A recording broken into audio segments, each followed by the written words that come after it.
First to our top story, and footage has emerged of the inside of the burnt-out Melbourne Synagogue, which was targeted in an arson attack this morning. Senior reporter Simon Love joins us now. Simon, what does the footage show? Well, this footage that I've obtained, Holly, shows the secondary brick building to the side of the main Holocaust, which was engulfed by fire. It shows inside a number of rooms being charred. Luckily, a number of books on the wall have been intact, but just the damage inside after it was set alight at 4:20 this morning. In a bit of a silver lining, in the last hour or so, a number of Torah scrolls from inside the synagogue, which are valued at around about $100,000 each, or even more, some of which had survived the Holocaust and were brought to the Addas Israel synagogue. Well, they were found in the and intact. They've been taken away, and that much to the relief of the Jewish community, who will no doubt use those in prayer tonight. Now, this firebombing, which is being investigated by Victoria Police, has been treated as suspicious, and it has been unequivocally condemned by politicians on all sides of the political spectrum, particularly our federal leaders, Peter Dutton and Anthony Albanese. To see the firebombing of a synagogue, a place of worship, is something that is not welcome and has no place in our country whatsoever. And today we should double down on our support of the Jewish community, who will be feeling this very acutely. There are armed guards who are protecting kids at Jewish schools this very day, and that is unacceptable in our country. There is a lot of work and a lot of leadership that needs to be provided to make sure that people of Jewish faith and people right across the country can be given assurances around safety.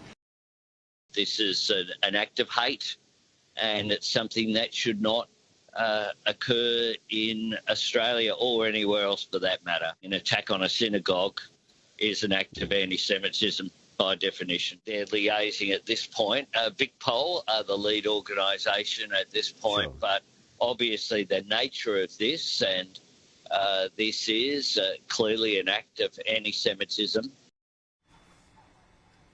There were two people that were inside studying and doing prayers at about 4:20 this morning. They heard a large bang, and essentially the premises around them caught alight. They were able to get out. One of them suffered quite serious burn injuries to their arm. Another, who I spoke to, had injuries to his hand. Take a listen to what he described. He saw two guys with balaclavas on, and they had the big cans of petrol or something, and they threw it inside.